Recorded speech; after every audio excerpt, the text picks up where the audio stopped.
Pemerintah melalui Kementerian Keuangan menaikkan cukai hasil tembakau pada tahun 2022 dengan rata-rata kenaikan sebesar 12,5%. Selain untuk peningkatan pendapatan negara, Menteri Keuangan Sri Mulyani menyatakan kenaikan ini juga bertujuan untuk menurunkan angka konsumsi rokok, terutama di kalangan usia anak.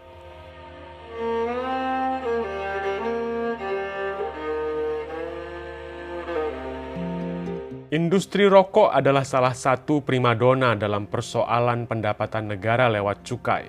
Lewat akun Instagramnya, Menteri Keuangan Sri Mulyani secara tegas menyebutkan penurunan konsumsi rokok, terutama pada anak-anak, menjadi tujuan utama dinaikkannya cukai rokok. Kebijakan cukai hasil tembakau selalu menyangkut 4 hal yang semuanya sangat penting, yang perlu untuk terus diseimbangkan. Yang satu adalah mengenai pengendalian konsumsi rokok, di mana salah satu indikatornya adalah menurunkan prevalensi merokok, terutama untuk anak-anak usia 10 hingga 18 tahun. Kenaikan cukai rokok bukan baru pertama kali ini terjadi.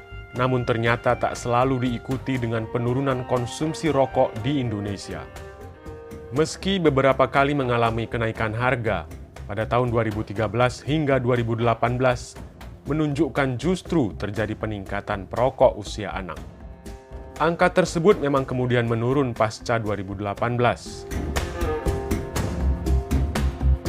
Menurut psikolog anak dan keluarga Astrid Wen, ada sejumlah faktor yang mempengaruhi tingginya prevalensi merokok pada anak di Indonesia. Salah satu faktor untuk perokok anak yaitu akses kepada rokok. Jadi, jika harga rokok dimahalkan, sebenarnya kita mengecilkan akses kepada rokok tersebut untuk anak-anak. Selain easy akses kepada rokok, juga sebenarnya faktor lingkungan. Nah, faktor lingkungan ini yang nantinya ngebentuk sikap anak terhadap rokok.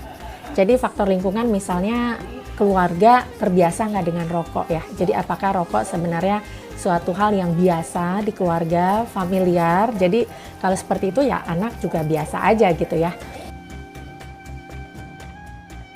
Kenaikan cukai hasil tembakau yang akan mengerek harga rokok ditargetkan mampu meningkatkan pendapatan negara. Namun, tentu saja akan ada dampak lain dari kebijakan ini. Saya melihat bahwa ada 3 risiko terbesar. Pertama adalah tentu ini adalah beban bagi industri rokok. Ini yang kita antisipasi adalah adanya sumbangsih pengangguran oleh industri atau pabrikan rokok tersebut.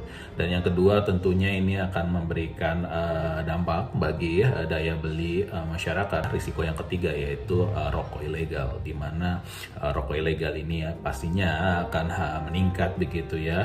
Kalau kita lihat sudah 4,9% di tahun 2020, tentunya ini perhitungan yang perlu diupdate kembali tahun 2021 dan tahun 2022 nanti kemungkinan peredaran rokok ilegal ini akan cukup masif.